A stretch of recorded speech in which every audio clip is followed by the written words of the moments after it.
Good morning, I'm Chris Eady and welcome to another Intra-Resilience Coffee Break Kitchen Chat.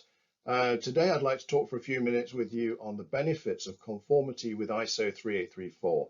I've mentioned previously that for me one of the most significant benefits is that of personnel competence, and that's what I'd like to major on today.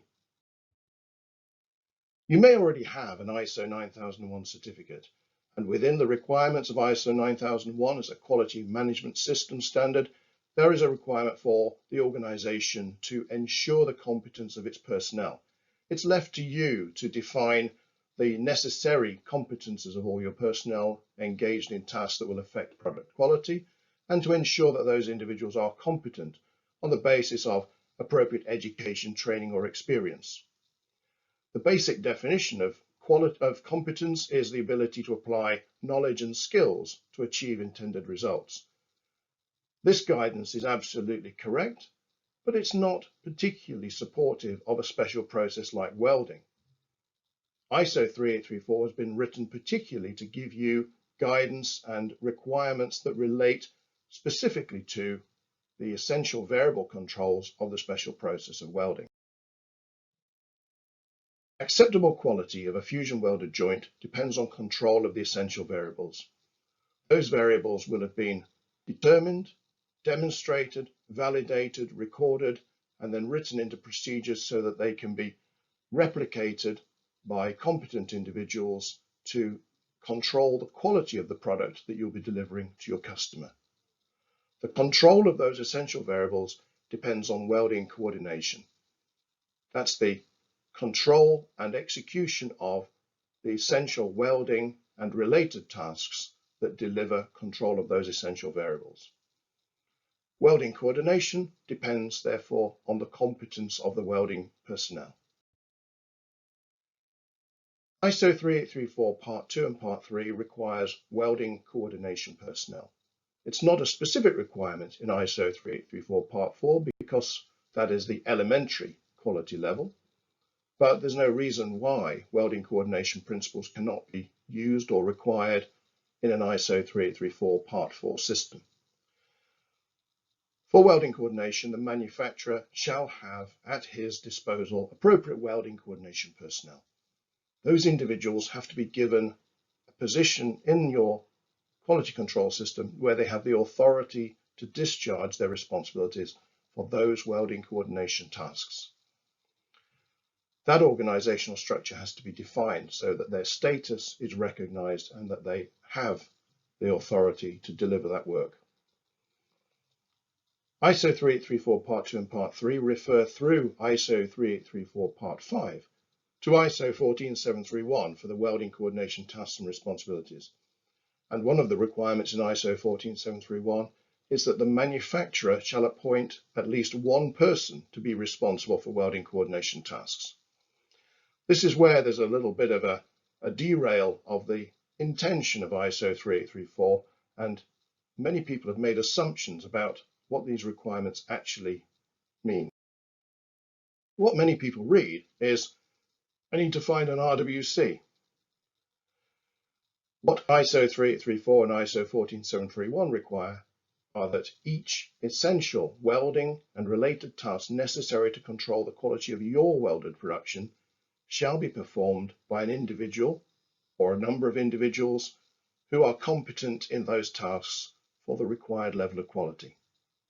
What I say is, if you're making acceptable quality welds yesterday, then you should be able to make acceptable quality welds tomorrow within an ISO 3834 compliant system and enjoy all the benefits that that can offer you. I talk about managing the paradox. A paradox is a seemingly absurd or contradictory statement or proposition which, when investigated, may prove to be well-founded or true. Managing paradox is often seen as dealing with conflicting requirements for the same outcome, and it's to achieve a balance between those conflicting requirements. The paradoxes of the RWC within people's assumptions in the industry come out in statements such as, training my employees is expensive and afterwards they will leave for better jobs. Or, I don't have a competent RWC in my organization, so I will pay for a subcontractor.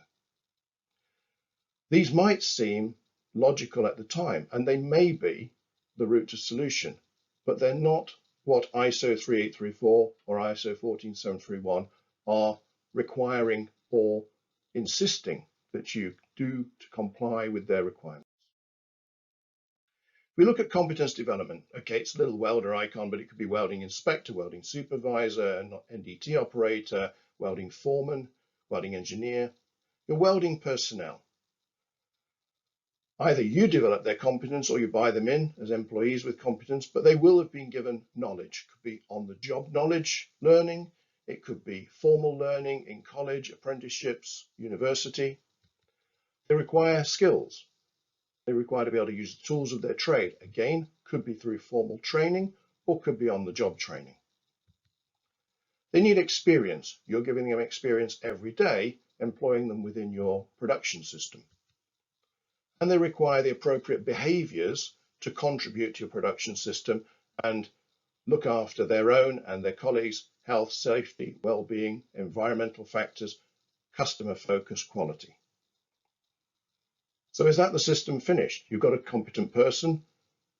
Maybe, maybe not. I would suggest not, because you have needs and the individual has needs. It's in the interest of both of you to have a commitment to lifelong learning so that the individual can take on more knowledge and can grow their understanding of your production and the processes that you're using. Similarly, upskilling to new technology, learning new skills along the way. The work environment needs to provide them with challenging employment. People learn more through challenge. Overcoming challenges crystallizes their learning and improves their competence in the task. And similarly, challenges, learning new tasks, taking on new responsibilities can enhance their behaviors. Now you're talking about competence development, and this is a contract. This is an arrangement between the two of you to grow together to meet both of your needs. It's not a one-sided activity. What we hear back from companies that have complied with the requirements of ISO 3834 is that the benefits outweigh just customer quality improvement.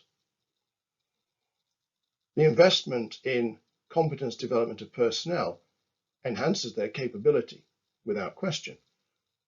One of the intangible benefits is that individuals have become more motivated and they've also become more committed to the enterprise.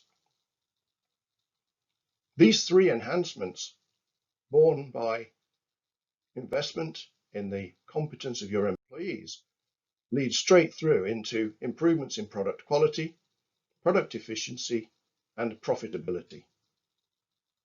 These are the significant benefits of an ISO 3834 system that are not written in the words, but are actually implicit in its implementation. I'm happy to discuss this further with you, but I hope you've enjoyed this quick run through and look forward to seeing you again soon. Thanks. Bye.